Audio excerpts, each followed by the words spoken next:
ಸಂಜಯ ದೇವಂ ನಾರಾಯಣಂ ನತ್ವಾ ಸರ್ವದೋಷವಿವರ್ಜಿತಂ ಪರಿಪೂರ್ಣಂ ಗುರುಮುಶ್ಚಾನ್ ಗೀತಾರ್ಥಂ ವಕ್ಷ್ಯಾಮಿ ಲೇಶತಃ ಸಮಸ್ತಗುಣಸಂಪೂರ್ಣಂ ಸರ್ವದೋಷವಿವರ್ಜಿತಂ ನಾರಾಯಣಂ ನಮಸ್ಕೃತ್ಯ ಗೀತಾ ತಾತ್ಪರ್ಯಮುಚ್ಯತೆ ಗುಣಗಣನಿಲಯಂ ಪತಿಂ ರಮಾಯಾಃ ಜಗದಃ ದಹನಂಚ ವಾಸವಿ ಸೋನುಂ ಮುನಿಕುಲತಿಲಕಂಚ ಪೂರ್ಣಬೋಧಂ ಗುರುಮಪಿ ಪರಮಂ ಗುರುಂಚ ಮೇ ವಂದೇ.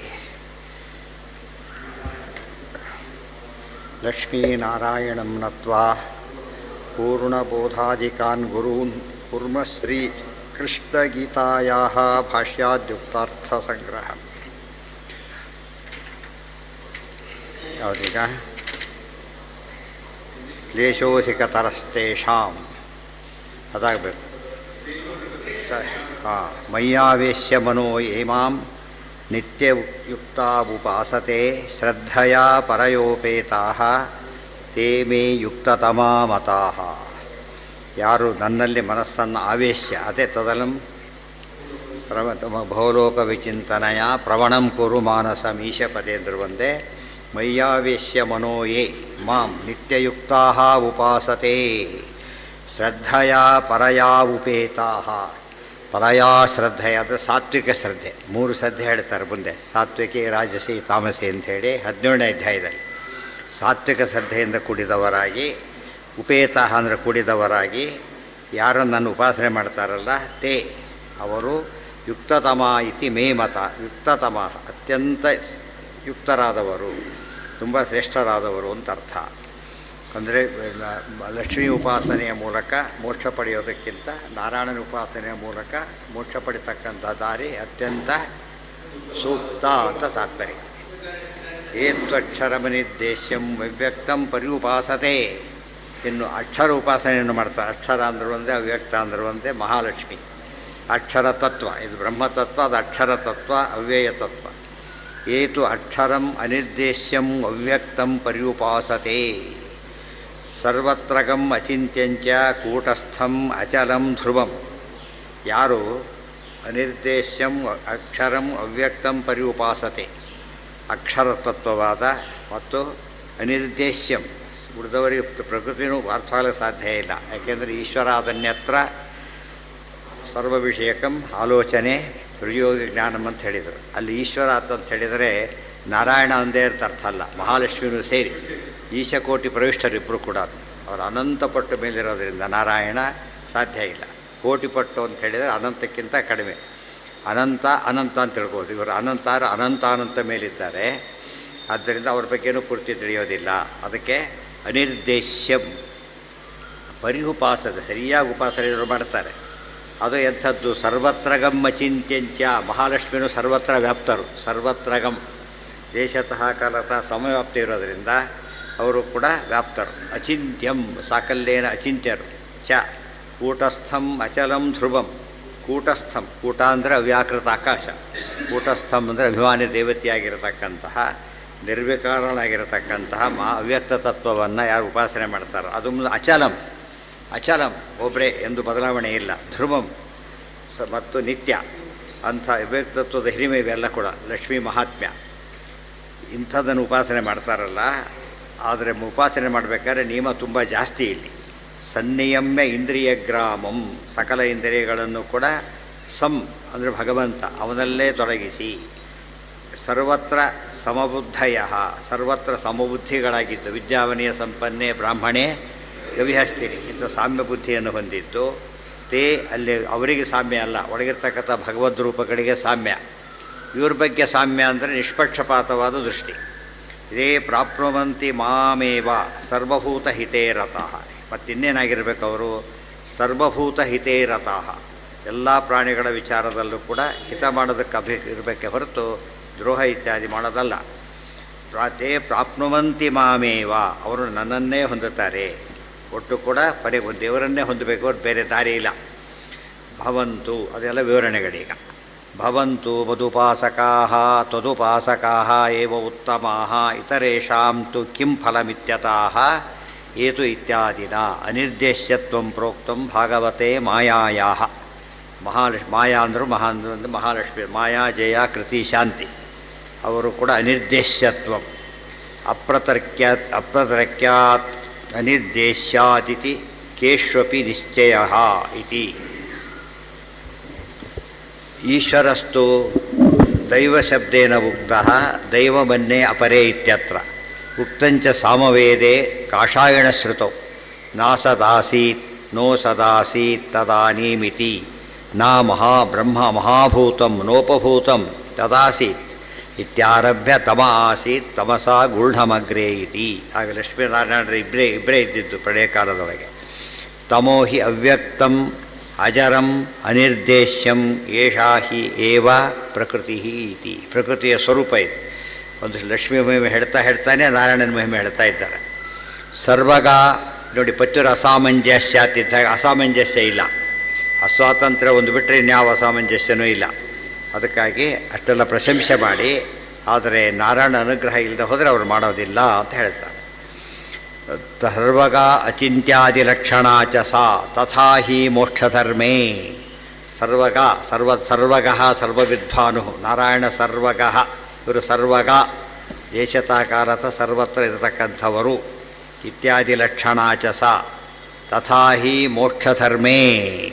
ಮೋಕ್ಷಧರ್ಮ ಹೇಳಿದೆ. ನಾರಾಯಣ ಗುಣಾಶ್ರಯಾತ್ ಅಜರಾತ್ ಅತೀಂದ್ರಿಯಾತ್ ಅಗ್ರಾಹ್ಯಾತ್ ಅಸಂಭವತಃ ಅಸತ್ಯಾತ್ ಅಹಿಂಸ್ರಾತ್ ಮತ್ತು ಲಲಾಮಾತ್ ದ್ವಿತೀಯ ಪ್ರವೃತ್ತಿ ವಿಶೇಷಾತ್ ಅವೈರಾಗ್ಯಾತ್ ಮತ್ತು ಅಕ್ಷಯಾತ್ ಅಮರಾತ್ ಅಕ್ಷರಾತ್ ಅಮೂರ್ತಿತಃ. ವಿಷ್ಣು ಲಕ್ಷ್ಮೀ ಮಹಿಮೆ ವಿಷ್ಣು ಕೂಡ ಸರ್ವಸ್ಯಾಹ ಸರ್ವಕರ್ತು ಶಾಶ್ವತ ತಮಸಃ ಇತಿ.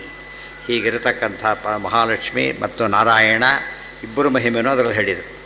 ಅದು ನಾರಾಯಣಾತ್ ಆಗಿರೋದ್ರಿಂದ, ನಾರಾಯಣ ಗುಣಾಶ್ರಯಾತ್ ಆಗಿರೋದ್ರಿಂದ ಅವರು ಸ್ವತಂತ್ರರಲ್ಲ ಅಂತ ಮುಖ್ಯ ತಾತ್ಪರ್ಯ. ಏನು ಅಗ್ರಾಹ್ಯ ಅಂದರೆ ಪರಮಾತ್ಮ, ಅಗ್ರಾಹ್ಯ ಪುಂಡರೀಕ, ಅಗ್ರಾಹ್ಯ ದೇವರ ಹೆಸರೇ ಇದೆ. ಅಗ್ರಾಹ್ಯ ಅಂದ್ರೇನು? ಗ್ರಾಹ್ಯವಲ್ಲ ಅಂತ ಅರ್ಥ ಅಲ್ಲ, ಪೂರ್ಣವಾಗಿ ತಿಳಿಯಲಾಗದ ಅಂತಾರೆ. ಗ್ರಹಣ ಆಯ್ತಾ ತಿಳಿತಾ ಅಂತಾರಲ್ಲ, ಹಾಗೆ ಪೂರ್ತಿಯಾಗಿ ತಿಳಿಯಲಿಕ್ಕೆ ಸಾಧ್ಯ ಇಲ್ಲ, ಅಪ್ರಮೇಯ ಅಂತ ಅರ್ಥ ಅದಕ್ಕೆ. ಕೂಟಸ್ಥೋ ಅಕ್ಷರ ಉಚ್ಯತೆ ಇತಿ ವಕ್ಷತಿ. ಕೂಟಃ ಕೂಟೆ ಆಕಾಶೆ, ಆಕಾಶ ಅಂತ ಹೇಳಿದರೆ ಮುಂದೆ ಆಸೀದಿದಂ ತಮೋಭೂತ ಮನುಸ್ಮೃತಿ ಹೇಳ್ತಾ ಇದೆ ಆರಂಭದಲ್ಲೇ. ಆಸೀದಿದಂ ತಮೋಭೂತಂ ಅಪ್ರಜ್ಞಾತಂ ಅಪ್ರಜ್ಞಾತಂ, ಅದೇ ಅಗ್ರಾಹ್ಯ ಅಂದರೆ. ಆಮೇಲೆ ಅಲಕ್ಷಣ ಅಂದರೆ ಸಾಕಲ್ಲೆಲ್ಲ ಲಕ್ಷಣ ಹೇಳೋದಕ್ಕೂ ಬರೋದಿಲ್ಲ ಅಂತ ಅರ್ಥ. ತಮೋಭೂತಂ ಅಂದರೆ ದುರ್ಗಾರೂಪ. ಆಸೀದಿದಂ ಅಪ್ರತರ್ಕ್ಯಂ ಅವಿಜ್ಞೇಯಂ, ತರ್ಕದಿಂದ ತಿಳಿಲಿಕ್ಕೆ ಸಾಧ್ಯ ಇಲ್ಲ. ಅವಿಜ್ಞೇಯಂ ಸಾಕಲ್ಲೇನ ವಿಜ್ಞೇಯವೂ ಅಲ್ಲ. ಪ್ರಸುಪ್ತಮಿವ ಸರ್ವತಃ, ಕತ್ಲಲ್ಲಿ ಏನು ಕಾಣುತ್ತೆ? ಏನೂ ಕಾಣೋದಿಲ್ಲ. ಅದರಿಂದಾಗಿಯೇ ದುರ್ಗಾದೇವಿ ಯಾರಿಗೂ ಅರ್ಥ ಆಗೋದಿಲ್ಲ ಅಂತ ಅರ್ಥ ಅದಕ್ಕೆ. ಸಾಕಲ್ಲೇನ ಕೂಟಸ್ಥೋ ಅಕ್ಷರ ಉಚ್ಯತೆ ಇತಿ ವಕ್ಷತಿ. ಕೂಟೆ ಆಕಾಶೆ ಸ್ಥಿತಾ ಕೂಟಸ್ಥ, ಆಕಾಶ ಸಂಸ್ಥಿತ ಹೇಷ ಸತ ತತಃ ಕೂಟಸ್ಥಿತಾ ಬತ ಇತಿ ಋಗ್ವೇದಖಿಲೇಶು. ಆಕಾಶವನ್ನು ಆಶ್ರಯಿಸೇ ಇಲ್ಲ, ಆಕಾಶಕ್ಕೆ ಅಭಿಮಾನಿ ದೇವತೆಯಾಗಿರೋದ್ರಿಂದ ಶ್ರೇಷ್ಠ. ಕಾರಲ್ಲಿ ಡ್ರೈವರು ಕೂತಿರ್ತಾನೆ, ಯಜಮಾನೂ ಕೂತಿರ್ತಾನೆ. ಡ್ರೈವರ್ ಸ್ವತಂತ್ರನಾಗಿ ಕೂತಿಲ್ಲ. ಹೇಗೆ ಕೂತಿದ್ದಾನೆ? ಅಧೀರನಾಗಿ ಕೂತಿದ್ದಾನೆ. ಓನರ್ ಹೇಗೆ ಕೂತಿದ್ದಾನೆ? ಒಡೆಯನಾಗಿ ಕೂತಿದ್ದಾನೆ. ಅದೇ ಒಂದೇ ಕಾರ್ನಲ್ಲಿ ಡ್ರೈವರು ಓನರು ಕೂತ್ರೆ ಹಾಗೋ ಒಂದೇ ದೇಹದಲ್ಲಿ ಜೀವ ಮತ್ತು ಪರಮಾತ್ಮ ಇದ್ದಾನೆ. ಜೀವ ಹೇಗಿದ್ದಾನೆ? ಹೇಳಿದಾಗ ಕೇಳಬೇಕು, ಅಸ್ವತಂತ್ರನಾಗಿದ್ದಾನೆ. ಪರಮಾತ್ಮ ಹೇಗಿದ್ದಾನೆ? ಸ್ವತಂತ್ರನಾಗಿದ್ದಾನೆ. ಒಂದೇ ವೆಹಿಕಲ್ ಇಬ್ಬರು ಇರೋದು ಗೊತ್ತಲ್ಲ ನಮಗೆ. ಓನರು ಇರೋದು ಗೊತ್ತಿದೆ. ಕ್ಲಾಸಲ್ಲಿ ಟೀಚರು ಸ್ಟೂಡೆಂಟ್ಸ್ ಇರೋದು ಒಂದೇ ಕ್ಲಾಸು, ಟೀಚರು ಸ್ಟೂಡೆಂಟ್. ಆ ರೀತಿಯಲ್ಲಿ ಪರಮಾತ್ಮ ದೇಹದಲ್ಲಿ ಇದ್ದರೂ ಕೂಡ ಏನಿಲ್ಲ, ತನಗೆ ಬಂಧನ ಇಲ್ಲ, ಓನರ್ಶಿಪ್ ಇದೆ. ಆದ್ದರಿಂದ ಸ್ವತಂತ್ರ. ಪ್ರಶ್ನೆ ಕೇಳ್ತಾರೆ ಕೆಲವರು, ಒಂದೇ ದೇಹದಲ್ಲಿ ದೇವರಿರೋದಾದರೆ ಜೀವನ ಜೊತೆಗೆ ಆ ದೇಹದ ನಿಮಿತ್ತ ಜೀವನಿಗೇನು ಸುಖ ದುಃಖಾದಿಗಳ ಅನುಭವ ಆಗುತ್ತೋ ದೇವರಿಗೂ ಆಗಬೇಕಲ್ಲ ಅಂತ ಕೇಳಿದರೆ ಆಗೋದಿಲ್ಲ. ಕೆಲವು ಡ್ರೈವರಿಗಾಗೋದು, ಯಜಮಾನಿಗಾಗೋದಿಲ್ಲ. ಯಜಮಾನಿಗಾದರೂ ಡ್ರೈವರಿಗೆ ಆಗೋದಿಲ್ಲ. ಡ್ರೈವಿಂಗ್ ಲೈಸೆನ್ಸಲ್ಲಿ ಯಾರನ್ನು ಕೇಳ್ತಾರೆ? ಇವರು ಯಜಮಾನಿಗೆ ಕೇಳೋದಿಲ್ಲ. ಆಮೇಲೆ ಇದೆಲ್ಲ ಓನರ್ಶಿಪ್ಪೆಲ್ಲ ಅವ್ನಿಗೆ ಕೇಳ್ತಾರೆ. ಎಷ್ಟು ಇಂಪಾರ್ಟೆಂಟ್ ಅದು. ಸ್ವಲ್ಪ ಯೋಚನೆ ಮಾಡಿದರೆ ಬಾಡಿಗೆ ಇವನು ಕೊಡಬೇಕು, ಟ್ಯಾಕ್ಸ್ ಅವ್ನು ಕೊಡಬೇಕು. ಇದು ಇವನು ಕೊಡೋದಲ್ಲ, ಅದು ಓನರ್ಸ್ ಇರುತ್ತೆ. ಅದೆಲ್ಲ ಅದು ಭಾಳ ಇಂಟ್ರೆಸ್ಟಿಂಗ್ ಅದು. ಅದೆಲ್ಲ ಲೋಕದಲ್ಲಿ ನಡೀತಿರೋದೆಲ್ಲ ಏನು ಅಂದರೆ ನಮ್ಮ ದೇಹದಲ್ಲಿ ಪರಮಾತ್ಮ ಹೇಗಿದ್ದಾನೆ, ನಾವೇ ಇದ್ದೇವೆ ಅಂತ ಅರ್ಥ ಮಾಡ್ಕೊಳ್ಳೋದಕ್ಕೆ ಹೇಗೋ ಹಾಗೇ ಇರೋದು. ಅದು ಅರ್ಥ ಮಾಡ್ಕೊಳ್ಳೋದ್ರದ್ದು ಅಪಾರ್ಥ ಮಾಡ್ಕೊಂಡಿದ್ದೆ ಜಾಸ್ತಿ ಆದ್ದರಿಂದ ಬರೀ ಕುತರ್ಕ. ಒಂದೇ ಇದರಲ್ಲಿ ಇಬ್ಬರು ಇದ್ದರೆ ಇಬ್ಬರಿಗೂ ದುಃಖ ಆಗಲಿ, ಎಲ್ಲಿ ಆಗ್ತಾ ಇಲ್ವಲ್ಲ. ಹಾಗಿದ್ರೆ ಇಬ್ಬರು ನೀರಲ್ಲಿ ಹಾರಿದ್ರು, ಅವ್ನು ಮುಡಿಗೋದ, ಇವನು ತೇಲ್ದ, ಈಜು ಬರ್ತಿತ್ತು ಬರಲಿಲ್ಲ. ವೆರಿ ಸಿಂಪಲ್ ಅದು.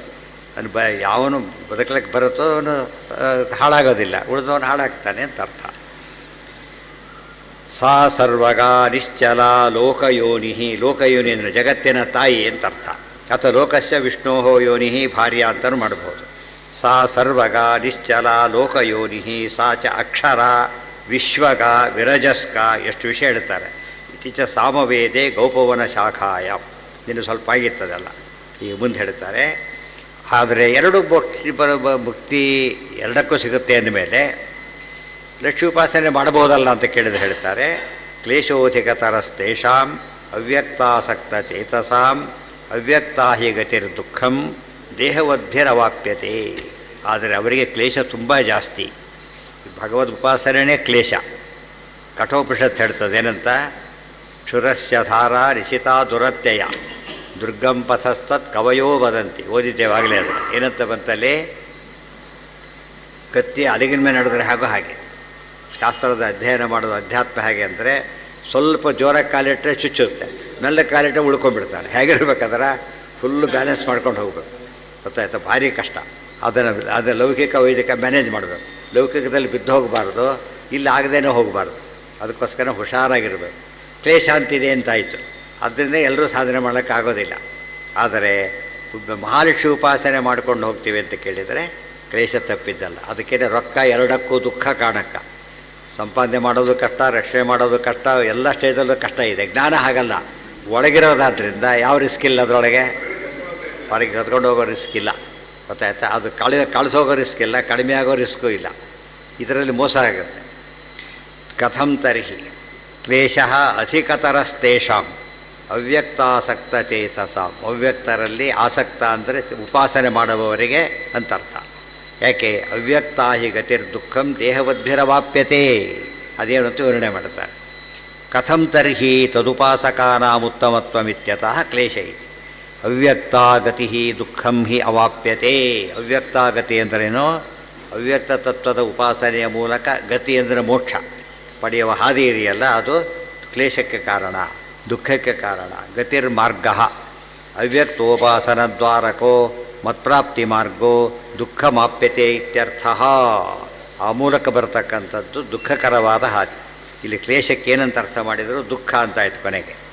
ಅತಿಶಯ ಉಪಾಸನ ಸರ್ವೇಂದ್ರಿಯ ಎಷ್ಟು ಕಾರಣ ಕೊಡ್ತಾರೆ, ಸಮಪ್ ಮಾಡ್ತಾರೆ ಅದನ್ನು. ಅತಿಶಯ ಉಪಾಸನ ಸರ್ವೇಂದ್ರಿಯಾತಿ ನಿಯಮನ ಸರ್ವ ಸಮಬುದ್ಧಿ ಸರ್ವಭೂತಹಿತೇರತತ್ವಾದಿ ಸುಷ್ಟು ಆಚಾರ ಸಮ್ಯಕ್ ವಿಷ್ಣುಭಕ್ತ್ಯಾದಿ ಸಾಧನ ಸಂದರ್ಭಮೃತೆ ನ ಅವ್ಯಕ್ತಾಪರೋಕ್ಷಂ. ಎಷ್ಟಿದೆ ನೋಡಿ, ಇದೇ ಕ್ಲೇಶ. ಅಧಿಕ ಕ್ಲೇಶ ಅಂದರೆ ಇದೇನು, ಏನೇನಿದೆ ಅದರಲ್ಲಿ.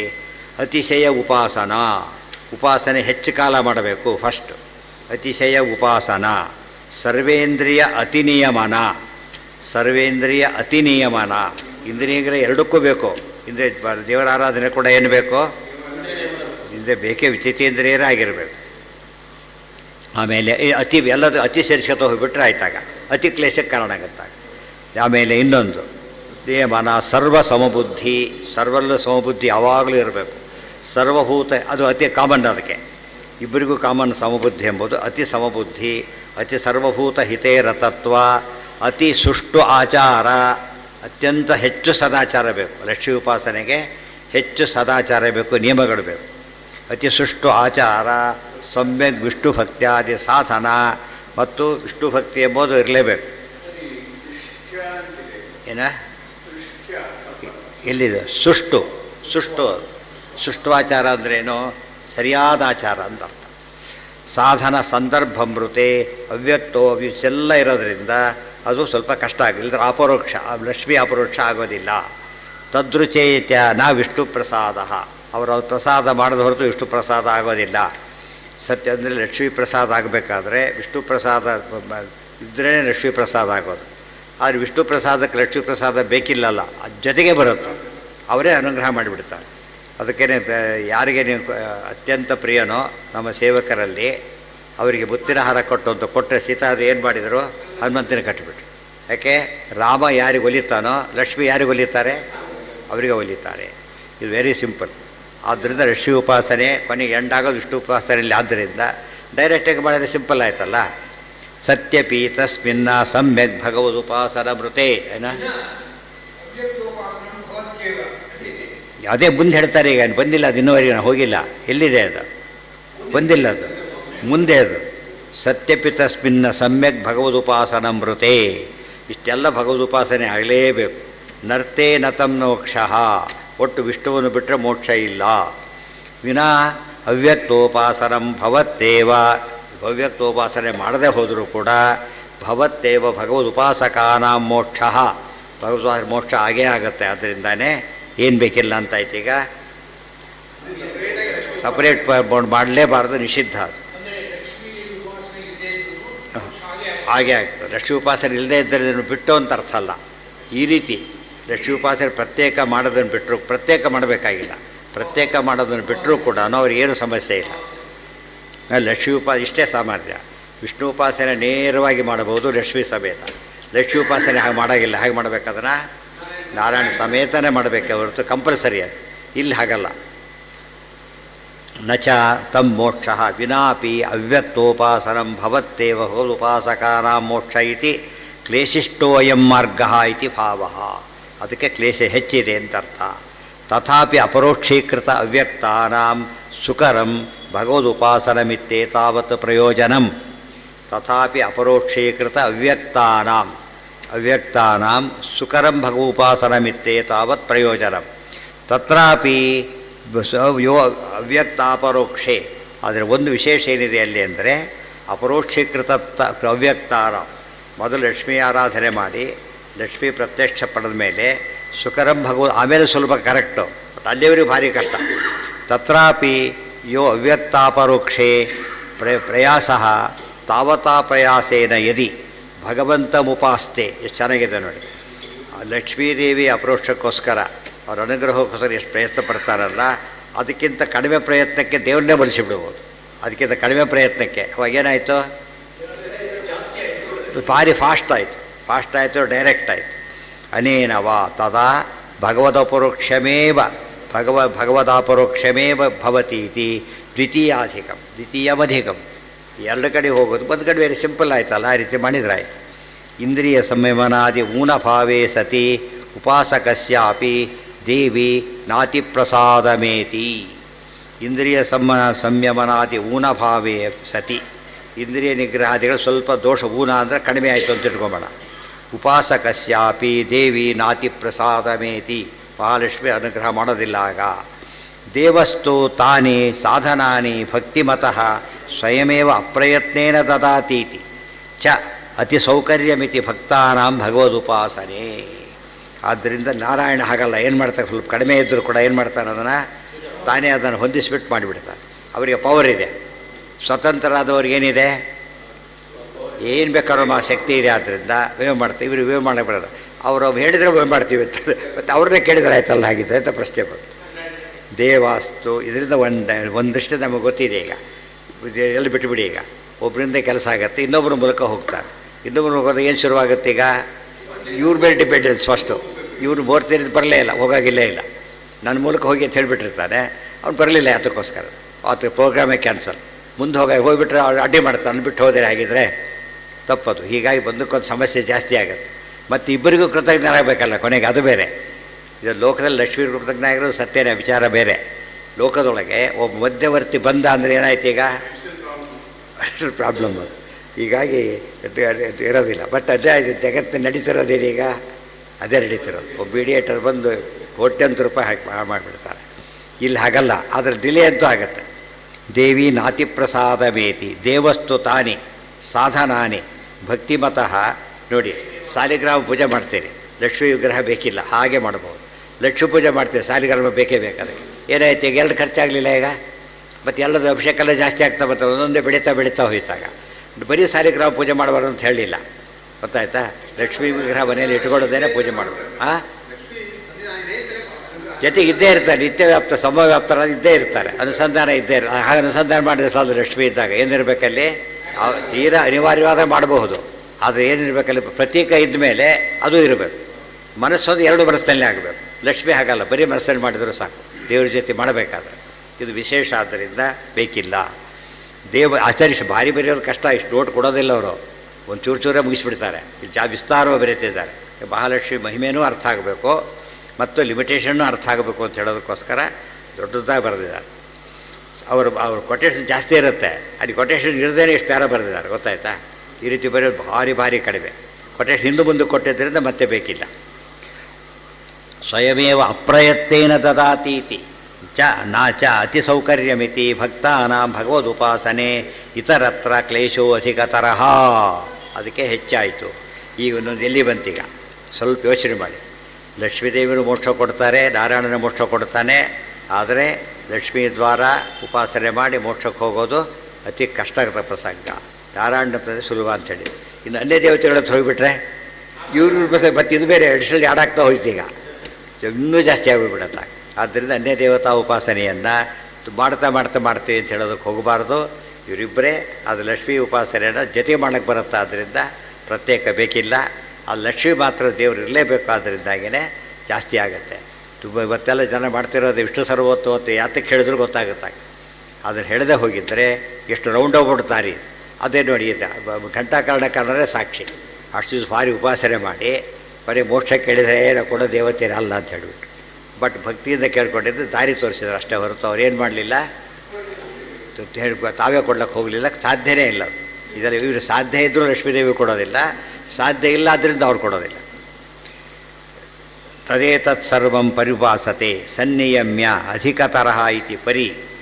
ಸಿಂಪಲ್ಲಾಗಿ ನೋಡಿಬೇಕಾದ್ರೆ ವಾಮಾಚಾರಿಗಳಿದ್ದಾರೆ. ಸದಾ ಎಷ್ಟು ಕಷ್ಟ ಗೊತ್ತಾ ವಾಮಾಚಾರಿಗಳಿಗೆ ಉಪಾಸನೆ ಮಾಡೋದು. ಎಷ್ಟಾದ್ರು ಸಿಕ್ಕಾಕೊಂಡ್ರೆ ಇಲ್ಲೂ ಜೈಲಿಗೆ ಹೋಗ್ಬೇಕು ಅವರು, ಅಲ್ಲೇ ಇಲ್ಲೂ ಜೈಲು ಅಲ್ಲೂ ಜೈಲು. ಇವ್ರಿಗೇನಿಲ್ಲ, ಭಾರಿ ಸುಲಭ ದೇವ್ರಿಗೆ ಆರಾಧನೆ ಮಾಡೋದು. ಇತರತ್ರ ಕ್ಲೇಶೋ ಅಧಿಕತರಹ ತದೇತತ್ ಸರ್ವಂ ಪರ್ಯುಪಾಸತೆ. ಇದೆಲ್ಲ ಎಲ್ಲಿ ಬಂದಿದೆ ಅಂದರೆ ಪರ್ಯುಪಾಸತೆ ಸನ್ನಿಯಮ್ಯ ಅಧಿಕತರಹ ಇತಿ. ಅಷ್ಟೇ ಅಲ್ಲ, ಪರಿ ಸಂ ತರಪ್ ಶಬ್ದೈ ಪ್ರತೀಯತೆ. ಆಚಾರ್ಯ ಇಷ್ಟು ಹೇಳಿದವರು ಎಲ್ಲ ಕಡೆ ಹೀಗೆ ನೋಡಿ ಅಂತ ಅರ್ಥ. ಏನೇನು ನೋಡ್ಲಿಕ್ಕೆ ಹೇಳಿದರು ನೋಡಿ, ಏನೇನಿದೆ ನೋಡಿ ಅಂತಾರೆ. ನೀವೇ ನೋಡಿ, ಅಲ್ಲಿದೆ ಅಲ್ಲ ಏನಂತ ಪರ್ಯುಪಾಸತೆ ಪದ ಹಾಕಿದರು. ನಿಯಮ್ಯ ಅನ್ನಲಿಲ್ಲ, ಸನ್ನಿಯಮ್ಯ ಅಂತ ಹೇಳಿದರು. ಅಧಿಕ ಅಲ್ಲ, ಅಧಿಕ ತರ ಅಂತ ಹೇಳಿದರು. ಆಮೇಲೆ ಆದರೆ ಮತ್ತೆ ಪರಿ ಹಾಕಿದರು ಉಪಾಸತೆಗೆ. ಆಮೇಲೆ ನಿಯಮಕ್ಕೆ ಸಣ್ಣ ಹಾಕಿದರು. ತಲೆಗೆ ಅಧಿಕ ತರ ಪ್ರತ್ಯಯ ಸೇರಿಸಿದರು. ಬದಲು ಶಬ್ದ ನೋಡಬೇಕು. ಆ ಪದದ ಜೊತೆಗೆ ಏನು ನೋಡಬೇಕು, ಉಪಸರ್ಗ ನೋಡಬೇಕು. ಆಮೇಲೆ ಇದನ್ನು ನೋಡಬೇಕು. ಒಂದು ನಾವು ಸೇರಿದಾಗ ಇಷ್ಟು ಅಫಿಕ್ಸು ಪ್ರಿಫಿಕ್ಸು ಇಷ್ಟೆಲ್ಲ ನೋಡಬೇಕಲ್ಲ. ಆ ರೀತಿ ನೋಡಿದ್ರೆ ಶಾಸ್ತ್ರಾರ್ಥ ಏನಾಗುತ್ತಾಗ ಕ್ಲಾರಿಟಿ 100% ಬರುತ್ತೆ. ಇವತ್ತು ಏನು ಸುಮ್ಮನೆ ಏನೋ ತಲೆ ಸೋಚೆ ಸಂಬರಿ ಕೊಟ್ಟರೆ ಸಾಲದು, ಅದರಲ್ಲಿ ಇರಬೇಕದು. ಜಡ್ಜ್ಮೆಂಟಿನ ಪ್ರತಿ ಕಾಪಿನೂ ಏನು ಮಾಡ್ತಾರೆ ಅದನ್ನು ಅದು ವರ್ಲ್ಡ್ ಬೈ ವರ್ಲ್ಡ್ ಸ್ಟಡಿ ಮಾಡ್ತಾರೆ. ಯಾವ ರೀತಿಯಿಂದ ಆಂಬಿಗ್ಯೂಟಿ ಇರಬಾರ್ದು. ಇದ್ದ ತಕ್ಷಣ ಮತ್ತೆ ಶುರುವಾಗುತ್ತೆ ಅವ್ರಿಗೆ. ಆಗ ಪರ್ಫೆಕ್ಟಾಗಿ ಅರ್ಥ ಮಾಡ್ಕೋಬೇಕು. ಸಾಮವೇದೆ ಮಾಧು ಛಂದಸ ಶಾಖಾಯಾಂಚ ಉಕ್ತಂ. ಇಷ್ಟೆಲ್ಲ ಹೇಳಿ ಭಕ್ತಾಶ್ಚಯೇ ಅತೀವ ವಿಷ್ಣು, ಇದಿಷ್ಟು ವೇದದಲ್ಲೇ ಬಂದಿರೋ ವಿಚಾರ ಅಂತ ಹೇಳ್ತಾರೆ. ಭಕ್ತಾಶ್ಚ ಮೇ ಅತೀವ ವಿಷ್ಣು ಅತೀವ ಜಿತೇಂದ್ರಿಯಾ ಸಮ್ಯಗ್ ಆಚಾರಯುಕ್ತಾ ಉಪಾಸತೆ ತಾಂ ಸಮಬುದ್ಧಯಶ್ಚ ತೇಷಾಂ ದೇವಿ ದೃಶ್ಯತೆ ನೇತರೇಷಾಂ. ಲಕ್ಷ್ಮೀ ಪೂಜೆಗೆ ಏನೇನಿರಬೇಕು? ಭಕ್ತಾಶ್ಚಯೇ ಅತೀವ ವಿಷ್ಣು ಅತೀವ ಜಿತೇಂದ್ರಿಯಾ. ವಿಷ್ಣು ಭಕ್ತಿ ಎಂಬುದು ಮೊದಲನೇದು. ಎರಡನೇ ಜಿತೇಂದ್ರಿಯತ್ವಾದಿಗಳು ಹೆಚ್ಚು ಬೇಕು. ಸಮ್ಯಗ್ ಆಚಾರಯುಕ್ತ, ಸದಾಚಾರವೂ ಜಾಸ್ತಿ ಇರಬೇಕು. ಉಪಾಸತೆ ತಾಂ ಸಮಬುದ್ಧಯ ಚ ತೇಷಾಂ ದೇವಿ, ಮತ್ತು ಸರ್ವತ್ರ ಸಮಬುದ್ಧಿಗಳಾಗಿರಬೇಕು. ಅವರಿಗೆ ದೇವಿ ದೃಶ್ಯತೆ ನ ಇತರೇಷಾಂ, ಅವರಿಗೆ ಪ್ರತ್ಯಕ್ಷ ಕಾಣಿಸ್ತಾರೆ ಹೊರತು ಬೇರೆಯವರಿಗೆ ಕಾಣಿಸೋದಿಲ್ಲ. ದೃಷ್ಟ್ವಾಚ ಸಾ ಭಕ್ತಿಮತೀವ ವಿಷ್ಣು ದತ್ತೋಪಾಸ್ತೌ ಸರ್ವವಿಘ್ನಾನ್ ಛಿನತ್ತಿ ಉಪಾಸ್ಯತಂ ವಾಸುದೇವಂ ವಿದಿತ್ವಾ ತತಸ್ತತಃ ಶಾಂತಿಮತ್ಯಂತಮೇತಿ ಇತಿ. ಇಷ್ಟಾಚ ಸಾ ಭಕ್ತಿಮತೀವ ವಿಷ್ಣು, ಅವ್ರು ಅತ್ಯಂತ ಭಕ್ತಿ ಹೊಂದಿರೋ ವಿಷ್ಣುವಿನಲ್ಲಿ. ಆದ್ದರಿಂದ ವಿಷ್ಣು ಅನುಜ್ಞೆ ಇಲ್ಲದೇನೆ ಏನು ಮಾಡೋದಿಲ್ಲ.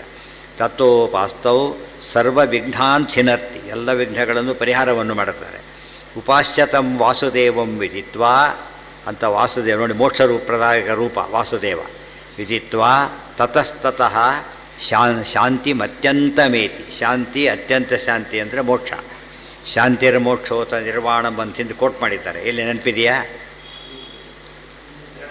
2ನೇ ಅಧ್ಯಾಯದ ಕೊನೆಗೆ ತ್ಯಾಗಾತ್ ಶಾಂತಿರನಂತರಂ ಶಾಂತಿ ಅಂದರೆ ಶಾಂತಿರ್ ಮೋಕ್ಷೋತ ನಿರ್ವಾಣಂ ಕೋಟ್ ಮಾಡಿದ್ದಾರೆ ಆಚಾರ್ಯರು ಮತ್ತೆ ಮತ್ತೆ ಹೇಳೋದಿಲ್ಲ ಅದನ್ನು ಸೇರಿಸ್ಕೋಬೇಕಾದ ಇತಿ ಉಕ್ತಂಚ ಸಾಮವೇದೆ ಆಯಾಸ್ಯ ಶಾಖಾಯಾಮ್ ಸಾಮವೇದದಲ್ಲಿ ಆಯಾಸ್ಯ ಶಾಖಾ ಅದರಲ್ಲಿ ಹೇಳ್ತಾರೆ ಪ್ರಸನ್ನೋ ಭವಿತಾ ದೇವಃ ಸೋ ಅವ್ಯಕ್ತೇನ ಸಹೈವತು ಯಾವತಾ ತತ್ಪ್ರಸಾದೋ ಹಿ ತಾವತೈವರ ಸಂಶಯ ಪ್ರಸನ್ನೋ ಭವಿತಾ ದೇವಃ ಇಷ್ಟು ಮಠಗಳಲ್ಲಿ ನೋಡಿದ್ದೀರಿ ನೀವು ಲಕ್ಷ್ಮೀನಾರಾಯಣ ಹಾಗೆಲ್ಲ ಜೊತೆ ಕೊಟ್ಟಿದ್ದಾರೆ ಆಚಾರ್ಯರು ಬರೀ ಲಕ್ಷ್ಮೀ ವಿಗ್ರಹ ಯಾವ ಮಠಕ್ಕೂ ಕೊಟ್ಟಿಲ್ಲ ಬರೀ ಲಕ್ಷ್ಮೀ ವಿಗ್ರಹ ಎಲ್ಲರೂ ಕೊಟ್ಟಿದ್ದಾರಾ ಬರೀ ರಾಮದೇವ್ರನ್ನ ಹಾಗೆಲ್ಲ ಕೊಟ್ಟಿದ್ದಾರೆ ಸೀತಾ ಸಮೇತ ರಾಮದೇವ್ರನ್ನೂ ಕೊಟ್ಟಿದ್ದಾರೆ ಬರೀ ರಾಮದೇವ್ರನ್ನೂ ಕೊಟ್ಟಿದ್ದಾರೆ ಬರೀ ಕೃಷ್ಣನೂ ಕೊಟ್ಟಿದ್ದಾರೆ ಗೊತ್ತಾಯ್ತಾ ಅದು ಏನು ಕೊಟ್ಟಿಲ್ಲ ಬರೀ ಲಕ್ಷ್ಮಿ ಎಲ್ಲೂ ಕೊಟ್ಟಿಲ್ಲ ಯಾಕೆಂದರೆ ಏನಂತ ಯಾತಕ್ಕದು ಇರೋದ್ರಿಂದಾನೆ ಅವ್ರು ಏನು ಹೇಳಿದ್ರು ಬರೆದ್ರು ಅದನ್ನೇ ತೋರಿಸಿದ್ದಾರೆ ಕೂಡ ಗೊತ್ತಾಯ್ತಾ ಲಕ್ಷ್ಮೀ ವಿಗ್ರಹ ಕೊಟ್ಬಿಟ್ಟು ಈ ರೀತಿ ಮಾಡಿ ಅಂತ ಹೇಳೋಕ್ಕೆ ಹೋಗಲಿಲ್ಲ ಇಲ್ಲಿ ಮಾಡಿ ಎಲ್ಲ ಆಗುತ್ತೆ ಅಂತ ಹೇಳಿಬಿಟ್ಟು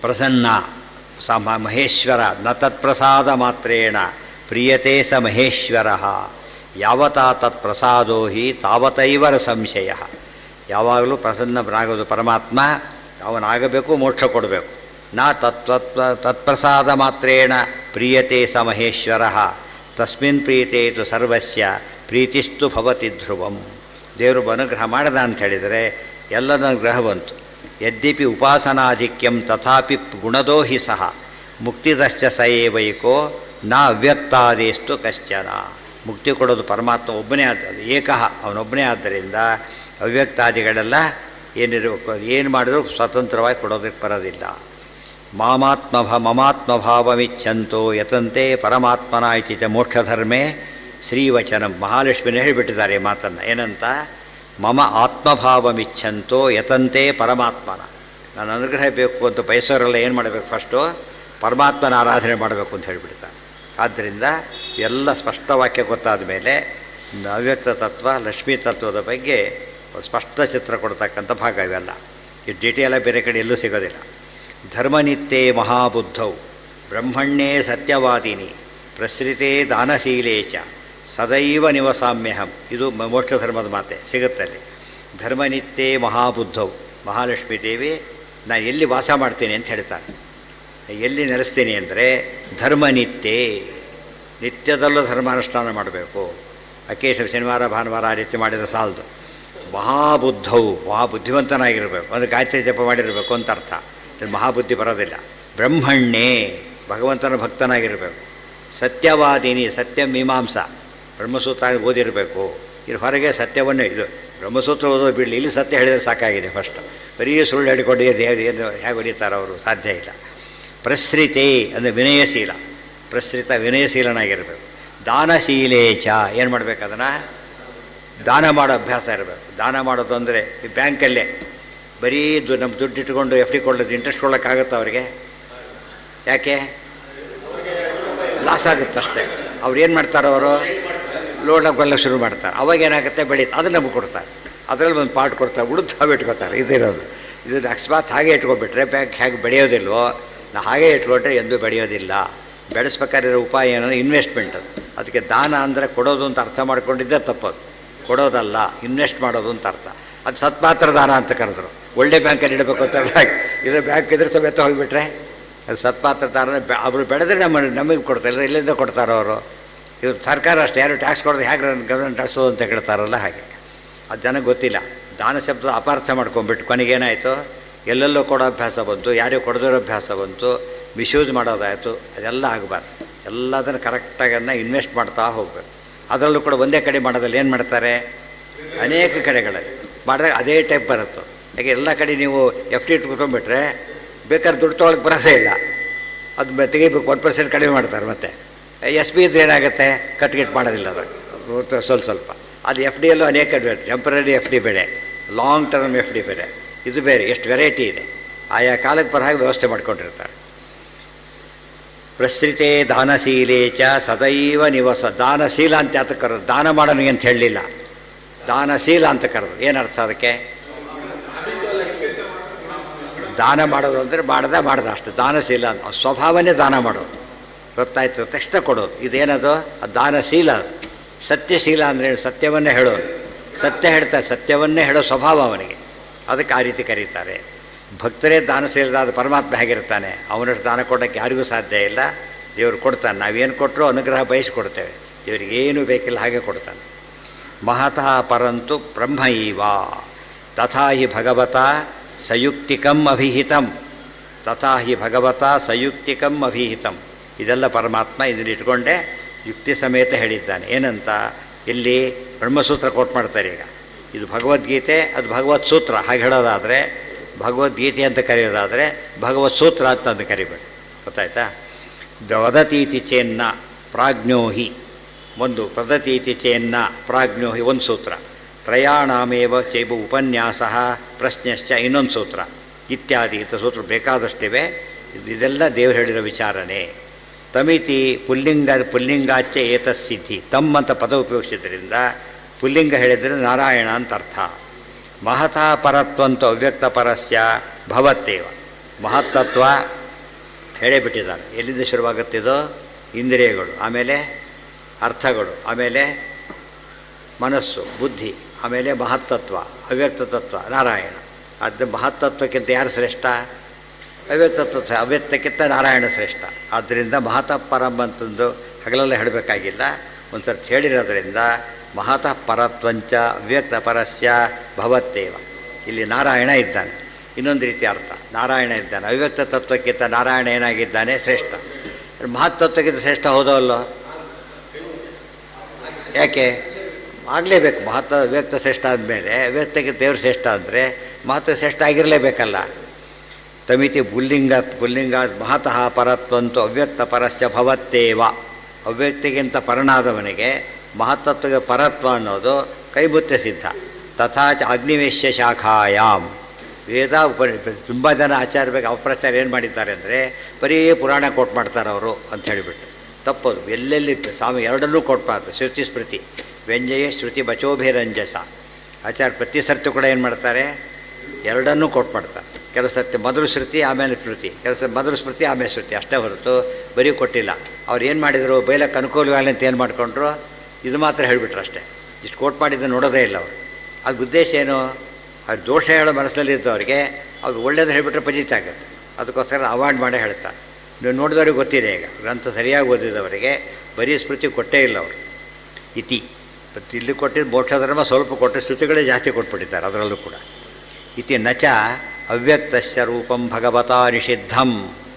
ನೋಡಿ, ಅನಾದ್ಯನಂತಂ ಮಹತಃ ಪರಂ ಧ್ರುವಂ ಇತಿ. ಪರಮಾತ್ಮ ಅನಾದಿ ಅನಂತ ಮಹತ್ತತ್ವಕ್ಕಿಂತ ಮೇಲಿದ್ದಾನೆ, ಅದನ್ನು ಹೇಳಿದ್ದಾರೆ. ಪರೋಹಿ ದೇವ ಪುರುಹೂತೋ ಮಹತ್ತಃ ಇತಿ.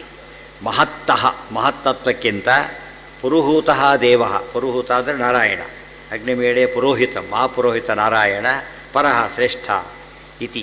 ನಚ ಅವ್ಯಕ್ತಸ್ವರೂಪಂ ಭಗವತಾ ನಿಷಿದ್ಧಂ.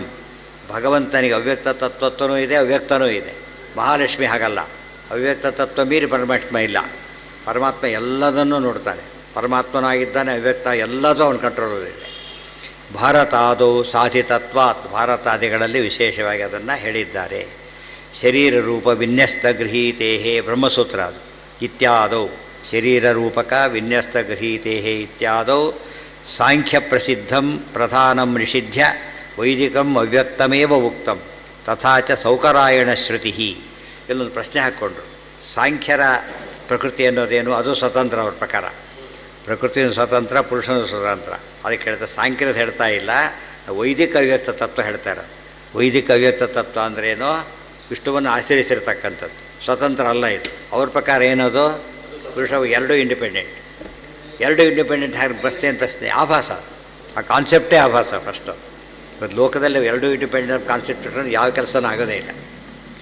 ಸುವರ್ಣ ವರ್ಣ ಶರೀರ ರೂಪಿಕಾ ಸೌಕರ್ಣ ಶ್ರುತಿ ರಿಪೋರ್ಟ್ ಮಾಡ್ತಾರೆ. ಮತ್ತು ಅವ್ಯಕ್ತ ರೂಪಸ್ಯ ಭಾರತಾದೌ ಆಯಿತು. ಇತ್ಯಾದೌ ಸಾಂಖ್ಯ ಪ್ರಸಿದ್ಧಂ ಪ್ರಧಾನಂ ನಿಷಿಧ್ಯ. ಇಲ್ಲಿ ಪ್ರಧಾನ ಅಂದರೂ ಒಂದೇ, ಪ್ರಕೃತಿ ಎಲ್ಲ ಒಂದೇ. ಸಾಂಖ್ಯರು ಹೆಚ್ಚಾಗಿ ಪ್ರಧಾನ ಶಬ್ದ ಉಪಯೋಗಿಸ್ತಾರೆ. ಅದಲ್ಲ ಇದು ಅಂತ ಹೇಳೋದಕ್ಕೋಸ್ಕರ ಸಾಂಖ್ಯ ಪ್ರಸಿದ್ಧ ಪ್ರಧಾನಂ ನಿಷಿಧ್ಯ ವೈದಿಕಂ ಅವ್ಯಕ್ತಮೇವ ಉಕ್ತಂ. ವೈದಿಕ ಅವ್ಯಕ್ತ ತತ್ವ ಬೇರೆ, ಸಾಂಖ್ಯ ಅವ್ಯಕ್ತ ತತ್ವ ಬೇರೆ. ಸಾಂಖ್ಯದ ಅವ್ಯಕ್ತ ತತ್ವಕ್ಕೆ ಇದು ಯಾವುದು ಅಪ್ಲಿಕಬಲ್ ಅಲ್ಲ, ಇದಕ್ಕೆ ಮಾತ್ರ ಅಪ್ಲಿಕಬಲ್. ಅದು ಆ್ಯಕ್ಚುಲಿ ಜಡ. ಅದು ಸಾಂಖ್ಯರ ಪ್ರಕೃತಿ ಏನದು? ಜಡ. ಅದು ನಮ್ಮದು ಎರಡು ಪ್ರಕೃತಿ, ಚೇತನ ಪ್ರಕೃತಿ, ಜಡ ಪ್ರಕೃತಿ ಎರಡಿದೆ. ಅವರಿಗೆ ಅದು ಗೊತ್ತಿಲ್ಲ. ಇದು ವಿಶೇಷ. ಶರೀರರೂಪಿಕಾ ಸಾ ಅಶರೀರಶ್ಚ ವಿಷ್ಣೋ ಯತಃ ಪ್ರಿಯಾ ಸಾ ಜಗತಃ ಪ್ರಸೂತಿ ಇತಿ. ಶರೀರರೂಪಿಕಾ ಸಾ ಅಶರೀರಶ್ಚ ವಿಷ್ಣೋರ್ಯತಃ ಪ್ರಿಯಾ. ಶರೀರ ರೂಪ, ಎಲ್ಲರ ಶರೀರ ಕೊಡ್ತಕ್ಕಂಥ ಮಹಾಲಕ್ಷ್ಮಿ ಅಶರೀರನಾದ ವಿಷ್ಣುವಿಗೆ ಪ್ರಿಯ, ಅತ್ಯಂತ ಪ್ರಿಯಳು. ಇಲ್ಲ, ಇದು ಒಪ್ಪದೆ. ಜೀವ ಒಪ್ತಾರೆ, ಇದನ್ನು ಒಪ್ಪೋದಿಲ್ಲ. ಪ್ರಧಾನ ತತ್ವಗಳಿಗೆ ಅಭಿಮಾನಿ ದೇವತೆ ಒಪ್ಪೋದೇ ಇಲ್ಲ ಅವರು. ತತ್ವಗಳಿಗೆ ಏನು ಒಪ್ಪಿಟ್ಬಿಡ್ತಾರೆ?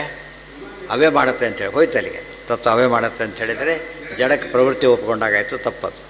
ಪ್ರಿಯಾಸ ಜಗತಃ ಪ್ರಸೂತಿ. ನಾರಾಯಣನಿಗೆ ಪ್ರಿಯೆ ಪತ್ನಿ, ಜಗತ್ತಿಗೆ ತಾಯಿ. ಪ್ರಸೂತಿ ಅಂದರೆ ತಾಯಿ, ಹೆತ್ತವಳು ಅಂತ ಅರ್ಥ. ಸುವ್ರತಾನಾಂ ಕ್ಷಿಪ್ರಂ ಮಹದೈಶ್ವರ್ಯಂ ದೇವಿ ದದಾತಿ ನ ದೇವಯೇತಿ ವಿಶೇಷ. ಇನ್ನೊಂದು, ಸುವ್ರತಾನಾಂ ಕ್ಷಿಪ್ರಂ ಮಹದೈಶ್ವರ್ಯಂ ದೇವಿ ದದಾತಿ ನ ದೇವ ಇತಿ ವಿಶೇಷ. ಇಲ್ಲೊಂದು ವಿಶೇಷ ಇದೆ. ಲಕ್ಷ್ಮೀ ಆರಾಧನೆ ಮಾಡೋರಿಗೆ ಲಕ್ಷ್ಮಿ ಸಂಪತ್ತನ್ನು ಬೇಕಾಷ್ಟು ಕೊಟ್ಟು ಬಿಡ್ತಾರೆ. ದೇವ್ರು ಹಾಗೆಲ್ಲ ಕೊಡೋದಿಲ್ಲ ಸಂಪತ್ತನ್ನು, ಗೊತ್ತಾಯ್ತಾ? ದೇವ್ರು ಹಾಗೆಲ್ಲ ಸಂಪತ್ತು ಕೊಡೋದಿಲ್ಲ. ಮನೆಯಲ್ಲಿ ಅಷ್ಟೇ, ಮಗು ಕೇಳಿದ ತಾಯಿ ಕೊಟ್ಬಿಡ್ತಾಳೆ, ತಂದೆ ಕೊಡೋದಿಲ್ಲ. ದುಡ್ಡು ಕೇಳಿದಾಗಲೇ ಹಾಗೆ ಕೊಡ್ತಾರೆ, ಕೆಲವು ಸಲ ಪ್ರೀತಿಯಿಂದ ಕೊಟ್ಬಿಡ್ತಾರೆ. ದೇವ್ರು ಕೊಡೋದಿಲ್ಲ. ತಂದೆ ಏನು ಮಾಡ್ತಾನೆ? ಯಾತಕ್ಕೆ ಕೇಳೋದು? ಯಾಕೆ ಸಂಪಾದನೆ ಮಾಡೋರು ಅವನು, ಇಡೀ ಇದನ್ನು ಬಜೆಟ್ ಅಡ್ಜಸ್ಟ್ ಮಾಡಬೇಕಲ್ಲ, ಯಾಕೆ ಅಂತ ಕೇಳ್ತಾರೆ. ಆ ದೃಷ್ಟಿಯಲ್ಲಿ ಎಷ್ಟು ಅನುಗ್ರಹ ಮಾಡಿಬಿಟ್ರೆ ಅದಕ್ಕೆ ಜನ ಟೆಂಪ್ಟ್ ಆಗ್ತಾರೆ, ಇಲ್ಲಿ ಕೇಳಿಬಿಟ್ರೆ ಸಾಕು ಅಂತೇಳಿ. ಯಾರು ನೋಡಿ, ಅದಕ್ಕೆ ದೇವ್ರಿಗೆ ಆರಾಧನೆ ಹೇಳ್ಕೊಬಿಟ್ರೆ ಕಷ್ಟ ಅಂತೇಳಿ ದೇವರಾರಾಧನೆ ಮಾಡೋದೇ ಇಲ್ಲ.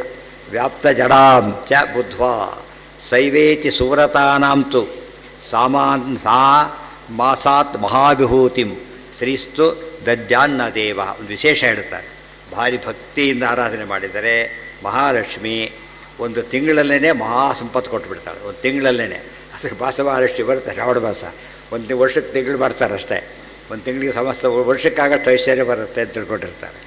ದೇವರು ಮಾತ್ರ ಕೊಡೋದಿಲ್ಲ, ದೇವರು ಹಾಗೆ ಕೊಡೋದಿಲ್ಲ. ಒಂದು ತಿಂಗಳು ಭಕ್ತಿಯಿಂದ ಆರಾಧನೆ ಮಾಡಿದರೆ ಮಹಾಲಕ್ಷ್ಮೀ ದೇವಿ ಮಹಾಸಂಪತ್ತನ್ನು ಕೊಡ್ತಾರೆ. ದದ್ಯಾನ್ನ ದೇವ, ದೇವರು ಕೊಡೋದಿಲ್ಲ.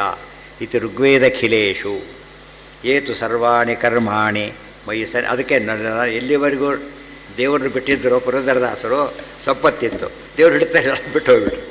ಏನಾಯ್ತು? ಸಂಪತ್ತನ್ನು ದೇವ್ರು ಏನು ಮಾಡ್ತಾನೆ? ಬೆಳೆಸಿಬಿಡ್ತಾನೆ. ಬಂಧಕ ಅದು. ಮಹಾಲಕ್ಷ್ಮೀ ದೇವಿಯನ್ನು ಪ್ರತ್ಯೇಕ ಉಪಾಸನೆ ಮಾಡಿದ ಏನದು? ಬಂಧಕ. ಆದ್ದರಿಂದ ಬಿಡಿಸಿಬಿಡ್ತಾನೆ ಫಸ್ಟ್. ಅದು ಏತು ಸರ್ವಾಣಿ ಇಲ್ಲ, ಎಲ್ಲರಿಗೂ ಮಾಡಲ್ಲ. ಇವರಿದ್ದಾರೆ, ಧ್ರುವಾದಿಗಳಿದ್ದಾರೆ, ಪ್ರಹ್ಲಾದಾದಿಗಳಿದ್ದಾರೆ, ಕೊಟ್ಟಿಲ್ಲ. ಅದು ಹೆಚ್ಚಿನ ಭಕ್ತರಿಗೆ ಹಾಗೆ ಮಾಡ್ತಾನೆ. ಯಾಕೆ? ಅವರೆಲ್ಲ ಎಂಥವರು ಅಂದರೆ ಅಫಿಷಿಯಲ್ಸ್. ಅವರು ಹೈಯರ್ ಗ್ರೇಡ್. ಅವರು ಇನ್ವಾಲ್ವ್ ಆಗಲ್ಲ ಅದರೊಳಗೆ. ಹಿರಣ್ಯಕಶಿಪನ ಬಿಟ್ಟಿರ್ಲಕ್ಕೆ ಬರ್ತಿತ್ತು ಅವರಿಗೆ, ಗೊತ್ತಾಯ್ತಾ? ಎರಡು ಜೊತೆಗೆ ಇದ್ದರೂ ಇನ್ವಾಲ್ವ್ಮೆಂಟ್ ಇರಲಿಲ್ಲ. ಉಳಿದವರಿಗೆ ಯಾರಿಗೆ ಅದ್ರ ಅಭಿಮಾನ ಬರುತ್ತೋ ಅವ್ರಿಗೆ ಕೊಡೋದಿಲ್ಲ. ಸುವರ್ಣವರ್ಣ ಪದ್ಮಕರಾಂಚ ದೇವೀಂ ಸರ್ವೇಶ್ವರೀಂ ವ್ಯಾಪ್ತ ಜಡಾಂಚ ಬುದ್ಧ್ವಾ. ಅದೆಲ್ಲ ಆಯಿತು. ಏತು ಸರ್ವಾಣಿ ಕರ್ಮಾಣಿ ಮಯಿ ಸನ್ಯಸ್ಯ ಮತ್ಪರಾಹ ಅನನ್ಯೇನೈವ ಯೋಗೇನ. ತಾತ್ಪರ್ಯ ಇರಬೇಕು ಅದಕ್ಕಲ್ಲ? ಇಲ್ಲ, ಸರಿ. ಏತು ಸರ್ವಾಣಿ ಕರ್ಮಾಣಿ ಮಯಿ ಸನ್ಯಸ್ಯ ಮತ್ಪರಾಹ ಅನನ್ಯೇನೈವ ಯೋಗೇನ ಮಾಂ ಧ್ಯಾಯಂತ ಉಪಾಸತೆ. ಇನ್ನೆಲ್ಲ ತನ್ನ ಬಗ್ಗೆ ಹೇಳ್ತಾನೆ. ಯಾರು? ನಾನು ವಿಷಯ ಹಾಗಲ್ಲ. ಏತು ಸರ್ವಾಣಿ ಕರ್ಮಾಣಿ ಮಯಿ ಸನ್ಯಸ್ಯ ಮತ್ಪರಾಹ ಬಂದಿದೆ. ಇಲ್ಲಿ ಬಂತಿದ್ದೆಲ್ಲ ಹಿಂದೆ ಬಂದಿದೆ. ಮಯಿ ಸನ್ಯಸ್ಯ ಕರ್ಮಾಣಿ ಅಂತ. ಸರ್ವಾಣಿ ಕರ್ಮಾಣಿ ಸನ್ಯಸ್ಯ ಅಧ್ಯಾತ್ಮ ಚೇತಸ. ಮೂರನೇ ಅಧ್ಯಾಯದಲ್ಲಿ ಬಂದುಬಿಡಿ ಈಗಾಗಲೇ. ಅದರ ಏತು ಸರ್ವಾಣಿ ಕರ್ಮಾಣಿ ಮಯಿ ಸನ್ಯಸ್ಯ ಮತ್ಪರಾಹ.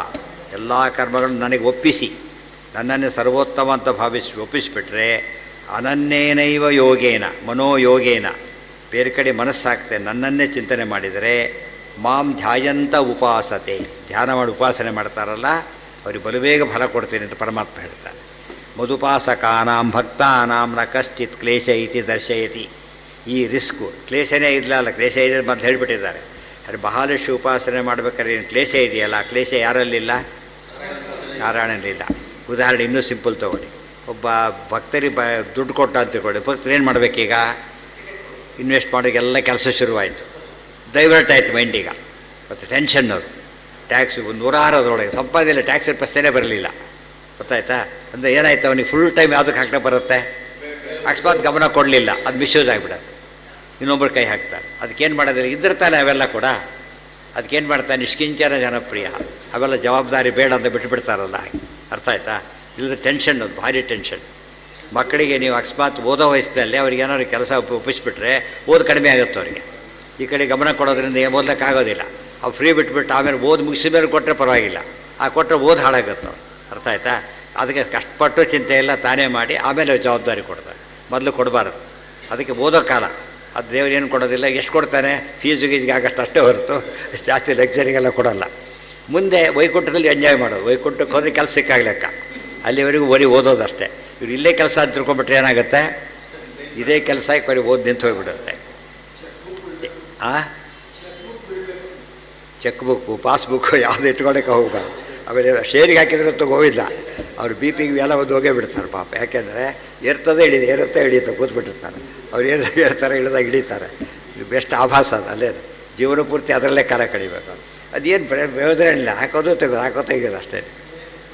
ಮನುಷ್ಯ ಅದಕ್ಕೆ ಏನಂತಾರೆ, ಅದಕ್ಕೆಲ್ಲ ಚಟ ಅಂತಾರೆ, ದುಶ್ಚಟ. ಅದು ಕೂಡ ದುಶ್ಚಟಗಳು ಹಾಳು ಮಾಡುತ್ತೆ, ಬಿಡ್ಲಕ್ಕೆ ಬರೋದಿಲ್ಲ. ಒಳ್ಳೆ ಚಟಗಳು ಬಿಡ್ಲಕ್ಕೆ ಬರೋದಿಲ್ಲ, ಉದ್ಧಾರ ಮಾಡೋದು. ಒಳ್ಳೆ ಚಟ ಇರಬೇಕು, ಕೆಟ್ಟ ಚಟ ಇರಬಾರ್ದು. ಉಪಾಸತೆ ಪುರುಷಂ ವಾಸುದೇವಂ ಅವ್ಯಕ್ತಾದೇರೀಪ್ಸಿತಂ ಕಿನ್ನು ತೇಷಾಂ.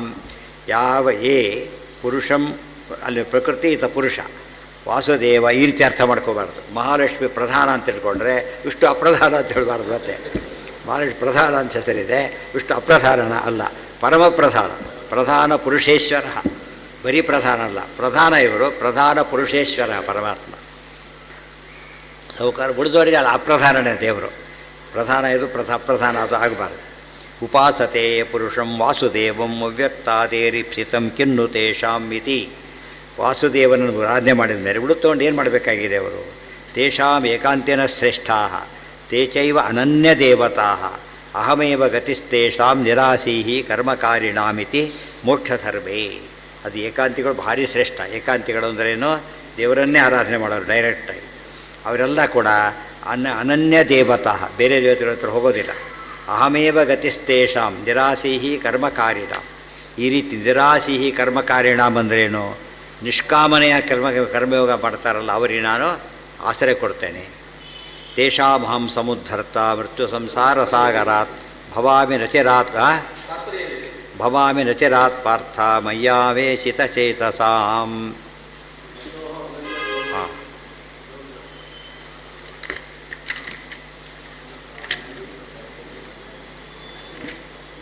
ಸ್ವಲ್ಪ ಇದೆ ಅಷ್ಟೆ. ವಿಷ್ಣೋರನ್ಯನ್ನ ಸ್ಮರೇದ್ಯೋ ವಿನಾ ತತ್ಪರಿವಾರತಾಂ ತದಧೀನತಾಂ ವಾ ಅನನ್ಯ ಯೋಗಿ ಸಾ ಪರಿಕೀರ್ತಿತಃ. ಒಂದು ವಿಶೇಷ ಹೇಳ್ತಾರೆ, ವಿಷ್ಣುವಿನೊಂದೇ ಆರಾಧನೆ ಮಾಡ್ತಾರೆ, ಬೇರೆಯವ್ರು ಹೋಗೋದಿಲ್ಲ ಅಂತ ಹೇಳಿದರೆ ಅವ್ರು ಪೂಜೆ ಮಾಡಬಾರ್ದು ಅಂತ ಅರ್ಥ ಅಲ್ಲ ಅಂತ ಹೇಳಿದರು. ಪೂಜೆ ಮಾಡಬೇಕು. ಹೇಗೆ ಮಾಡಬೇಕು? ಪರಿವಾರ ಅಂತೇಳಿ ಪೂಜೆ ಮಾಡಬೇಕೆ ಹೊರತು ಏನಂತ ಮಾಡಿಕೊಡೋದು? ಪ್ರತ್ಯೇಕ ಮಹಾಲಕ್ಷ್ಮಿ ಪೂಜೆನೇ ಪ್ರತ್ಯೇಕ ಮಾಡಬಾರ್ದು ಅಂದಮೇಲೆ ಇನ್ನು ಉಳಿದವ್ರ ಪೂಜೆ ಮಾಡಬಾರ್ದು, ಕೈಮುತ್ತಿಸಿದ್ದು ಅದು ಬಿಡಲೂಬಾರ್ದು, ಪ್ರತ್ಯೇಕವಾಗಿ ಪೂಜೆ ಮಾಡಲೂಬಾರ್ದು. ಇಲ್ಲವರೆ ತಪ್ಪಾಗುತ್ತೆ. ಧ್ಯಾಯಂತ ತದಧೀನತಾಂ ವಾ ಅನನ್ಯ ಯೋಗಿ ಸ ಪರಿಕೀರ್ತಿತಃ ಅಂತವತ್ತು ಫಲಂ ತೇಷಾಂ ಇತ್ಯಾದಿನ ಉಪಾಸನಾಯಾ ಪೂರ್ವಮೇವ ನಿಂದಿತತ್ವಾತ್. ಬೇರೆ ಯಾವ ದೇವತೆಗಳ ಪ್ರಸಕ್ತಿ ಯಾಕೆ ತರಲಿಲ್ಲ ಅಂದರೆ ಹಿಂದೆ ಹೇಳಿ ಆಗಿದೆ. ಅನ್ಯ ದೇವತಾ ಉಪಾಸನೆಯಿಂದ ಏನಾಗೋದಿಲ್ಲ, ಮುಕ್ತಿ ಸಿಗೋದಿಲ್ಲ ಅಂತ ಹೇಳಿ ಆಗಿದೆ ಆಗಲೇ. ಅದಕ್ಕೆ ಲಕ್ಷ್ಮಿ ಬಗ್ಗೆ ಸ್ಪೆಷಲಾಗಿ ಬಂದ ಪ್ರಶ್ನೆ ಉತ್ತರ ಕೊಟ್ಟರು. ಆ ಉತ್ತರ ಕೊಟ್ಟಾಗಿಬಿಟ್ಟಿದೆ. ಲಕ್ಷ್ಮ್ಯಾಹಾತು ಅತಿ ಸಾಮೀಪ್ಯಾತ್ ವಿಶೇಷಮಾಶಂಕ್ಯ ತದುಪಾಸನಾ ವಿಷಯವ ಪ್ರಶ್ನಕೃತಃ. ಉಳಿದ ದೇವತೆಗಳ ಬಗ್ಗೆ ಜನರಲ್ ಆನ್ಸರ್ ಕೊಟ್ಟಿದ್ದರಿಂದ ಲಕ್ಷ್ಮೀದೇವಿ ಬಗ್ಗೆ ಸ್ವಲ್ಪ ಯೋಚನೆ ಮಾಡಿ ದೇವರಿಗೆ ಭಾರಿ ಹತ್ತಿರ ಆದ್ದರಿಂದ ಈ ದಾರಿ ಪ್ರಯತ್ನ ಪಡಬಹುದು ಅಂತ ಪ್ರಶ್ನೆ ಬಂದರೆ ಉತ್ತರ ಕೊಟ್ಟಿದ್ದೆ ಹೊರತು ಉಳಿದ ದೇವತೆಗಳ ಬಗ್ಗೆ ಉತ್ತರ ಕೊಡಲಿಲ್ಲ ಅಂತ ತಿಳ್ಕೊಂಬಿಡಬೇಡಿ, ಕೊಟ್ಟಾಗಿದೆ ಅಂತ ಅರ್ಥ. ಅದು ತಾತ್ಪರ್ಯ. ಇನ್ನು ಮೂರನೇ ಶ್ಲೋಕಕ್ಕೆ ಭಾಷ್ಯನೂ ಇಲ್ಲ, ತಾತ್ಪರ್ಯವೂ ಇಲ್ಲ. ಯಾಕೆ? ಹಿಂದೆ ಹೇಳಿದ ಮಾತುಗಳನ್ನು ಸ್ಪಷ್ಟೀಕರಣಕ್ಕೆ ಹೇಳೋದ್ರಿಂದ ಬೇಕಿಲ್ಲ ಅಂತ ಅರ್ಥ. ಅದರಲ್ಲಿ ಮುಂದೆ ಒಂದೇ ಶ್ಲೋಕ ಓದಿದ್ರು ಸಾಕೀಗ. ಏನದು? ಅದು ಮಹಿಮೆ. ಈಗ ಯಾರು ಸರಿಯಾಗಿ ಕರ್ಮಯೋಗ ಮಾಡಿಕೊಂಡು ಫಲಾಪೇಕ್ಷೆ ಬಿಟ್ಟಿರ್ತಾರೆ, ನಾನು ಸಮರ್ಪಣೆ ಮಾಡ್ತಾರೆ, ತೇಷಾಮಹಂ ಸಮುದ್ಧರ್ತ ಮೃತ್ಯು ಸಂಸಾರ ಸಾಗರಾತ್ ಭವಾಮಿ ನಚಿರಾತ್ ಪಾರ್ಥ ಮಯ್ಯಾವೇಚಿತ ತೇಜಸ. ತೇಷಾಂ ಅಹಂ ಸಮುದ್ಧರ್ತ, ಅವ್ರನ್ನ ಮೇಲೆ ಕೆತ್ತಿಬಿಡ್ತೇನೆ ನಾನು. ಎಲ್ಲಿಂದ? ಮೃತ್ಯು ಸಂಸಾರ ಸಾಗರಾತ್. ಮೃತ್ಯು ಸಂಸಾರ ಸಾಗರ. ಮೃತ್ಯು ಮೃತ್ಯು ಸಂಸಾರ ಅಂತ ಯಾತಕ್ಕೆ ಕರೆದ್ರು? ಸಾವು ಹುಟ್ಟು ಜಂಟಿ ಆದ್ದರಿಂದ ಈ ಸಂಸಾರ ಸಾಗರ ಇದೆ, ಇದನ್ನು ಮೇಲೆ ಕೆತ್ತಿಬಿಡ್ತೇನೆ. ವೇಷಾಮಹಂ ಉದ್ಧರ್ತ ಅಲ್ಲ, ಸಮುದ್ಧರ್ತ, ಮೇಲೆ ಕೆತ್ತಿಬಿಡ್ತೇನೆ. ಭವಾಮಿನ ಚಿರಾತ್ ಪಾರ್ಥ, ಒಂದು ಉದ್ಧಾರ ಮಾಡ್ತೇನೆ, ಒಂದು ಅಹಂ ಅಂತ ಹೇಳಿ ಸ್ವತಂತ್ರ. ಅಹಂ ಅಂದರೆ ಸ್ವತಂತ್ರ, ಲಕ್ಷ್ಮೀ ಸ್ವತಂತ್ರರಲ್ಲ. ಇನ್ನೊಂದು ಭವಾಮಿ ನಚಿರಾತ್ ಪಾರ್ಥ, ಬೇಗ ಮಾಡ್ತೇನೆ. ಅವ್ರು ವಿಳಂಬಾಯಿತು, ಕ್ಲೇಶ ಜಾಸ್ತಿ, ಅವೆಲ್ಲ ಯಾವುದೂ ಇಲ್ಲ ಇಲ್ಲಿ, ಗೊತ್ತಾಯ್ತಾ? ಆದ್ದರಿಂದ ನನ್ನ ಉಪಾಸನೆ ಶ್ರೇಷ್ಠ. ಪಾರ್ಥ ಮಯ್ಯಾವೇಶಿತ ಚೇತಸ, ನನ್ನಲ್ಲೇ ಮನಸ್ಸು ಯಾರು ಹಾಕಿರ್ತಾರಲ್ಲ ಅವರಿಗೆ ನಾನು ಉದ್ಧಾರ ಮಾಡ್ತೇನೆ, ಬೇಗ ಮಾಡ್ತೇನೆ, ಎಲ್ಲ ಮಾಡ್ತೇನೆ. ಆದ್ದರಿಂದ ಯಾರು ಕೂಡ ಏನು ಮಾಡ್ಲಿಕ್ಕೆ ಹೋಗಬಾರ್ದು, ಆ ಕಡೆಗೆ ಗಮನ ಕೊಡಲೇಬಾರ್ದು. ಇದು ಅದು ಉಳಿದ ವಿಷಯಗಳೆಲ್ಲ ನಾಳೆ ಉಳಿದ್ಮೇಲೆ ಮುಗ್ದೇ ಹೋಗಿಬಿಡುತ್ತೆ, ನಾನ್ ಸ್ಟಾಪ್. ಅದು ವಿಷಯ ಎಲ್ಲ ಸೆಟ್ ವಿಷಯ ಬಂದಿದ್ದರಿಂದ ಅಲ್ಲಲ್ಲಿ ಕೆಲವು ನೋಟ್ಸ್ ಕೊಟ್ಟು ಮುಗಿಸ್ಬಿಡ್ತ. ಇದಕ್ಕೆ ಅಧ್ಯಾಯಕ್ಕೆ ಏನಂತ ಹೆಸರಿದೆ? ಭಕ್ತಿ ಯೋಗ ಅಂತ. ಅಧ್ಯಾಯ 12ನೇ ಅಧ್ಯಾಯಕ್ಕೆ ಭಕ್ತಿ ಯೋಗ ಅಂತ ಕರೀತಾರೆ. ಭಕ್ತಿ ಅಂದರೆ ಭಗವದ್ಭಕ್ತಿ ಯೋಗ ಅಂತಲೇ ಹೆಸರು.